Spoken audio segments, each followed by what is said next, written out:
So our last speaker for this session is Dr. Miletus, and he'll speak about balloon dacroplasty for congenital NLDO.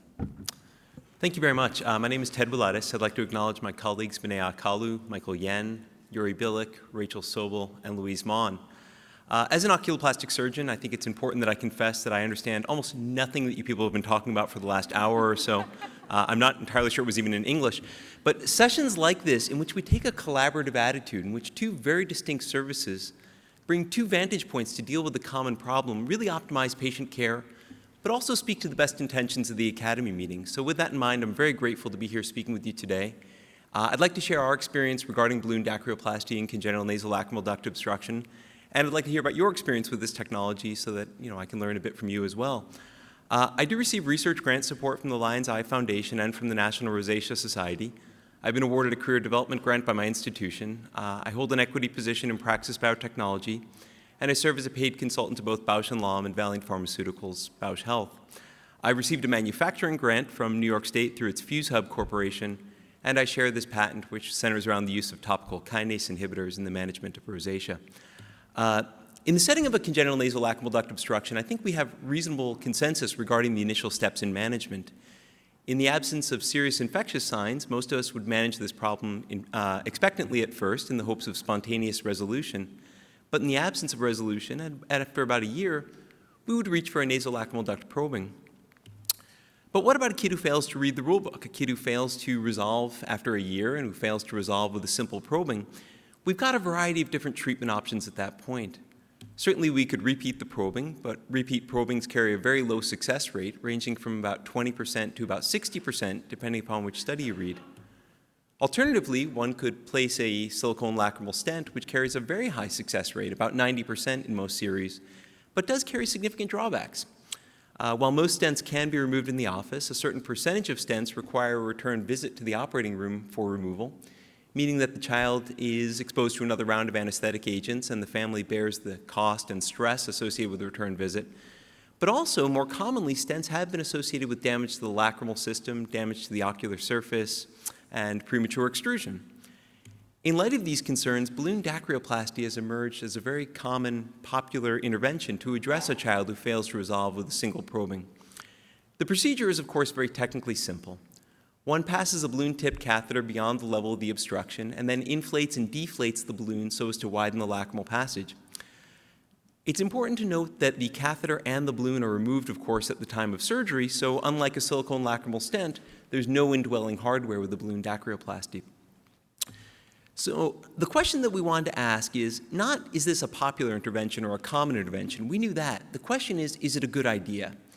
In essence, we wanted to know, does balloon dacroplasty relieve symptomatic epiphora in children who have failed an initial probing for congenital nasolacrimal duct obstruction? But I'd like to hear a little bit about your experience with this. In the setting of a failed initial probing, my preferred next intervention is A, to repeat the probing, B, to perform a balloon dacroplasty, C, to perform a silicone lacrimal stent intubation, D, to perform a DCR, or E, to pray because of the inevitable wrath of the patient's parents. So I'd like to see your experience. Panelists?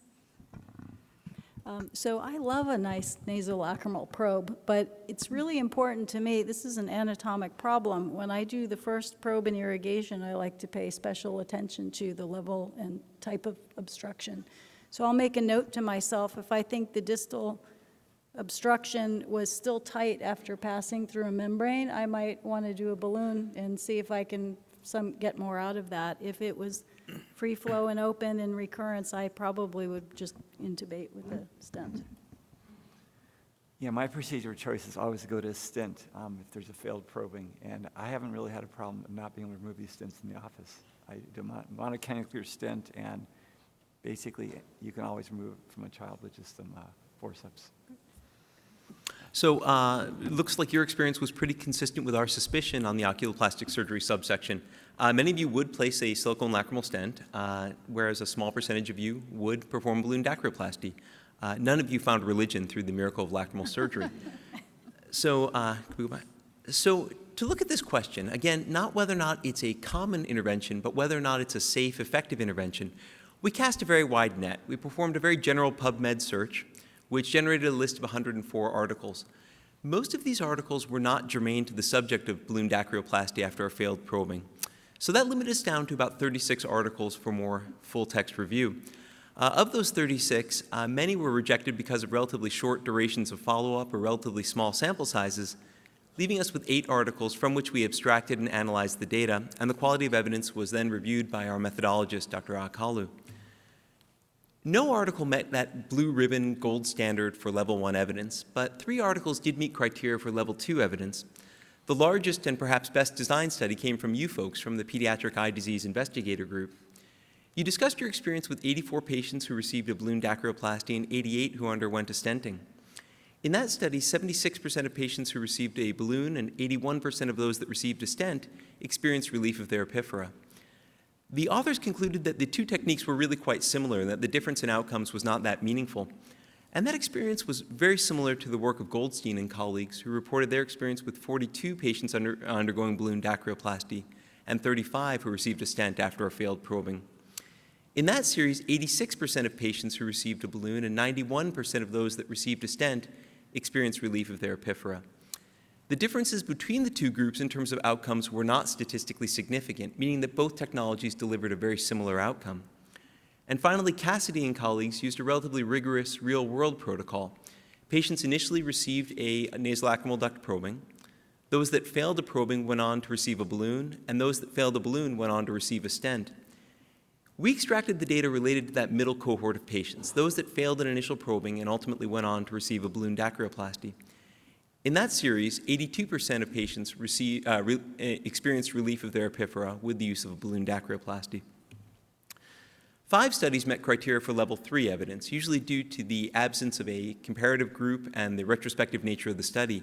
But in all 5 studies, the success rates tended to be quite high, ranging from about 75% in the studies by Luder and colleagues and Tao and colleagues, up to about 94 and even 100% in the series by Becker et al. And Cho et al. What about complications? In all of these studies, representing literally hundreds upon hundreds of patients, we identified only 2 complications.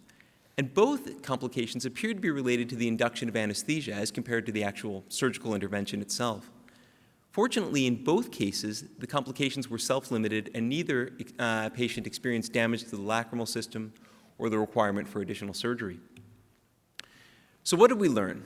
In essence, we learned that balloon dacryoplasty is a safe, highly effective technology to alleviate epiphora in patients who failed an initial probing for congenital nasolacrimal duct obstruction. There are certain advantages to balloon dacryoplasty as compared to a silicone lacrimal stent, and the 2 techniques did appear quite comparable in terms of their outcomes. Again, while the majority of stents can be removed in the office, the small subset of patients that require a return visit to the operating room, really, that's not an issue with balloon dacryoplasty because there's no indwelling hardware. Additionally, the literature clearly shows a risk of canalicular trauma or damage to the ocular surface occasionally with a stent, and that risk is dramatically reduced with a balloon dacryoplasty. And finally, there have been a few studies that have shown polymicrobial colonization with silicone lacrimal stents, theoretically exposing children to a risk of infectious processes with the use of a stent. The absence of indwelling hardware with a balloon dacryoplasty dramatically reduces this theoretical consideration. Thank you.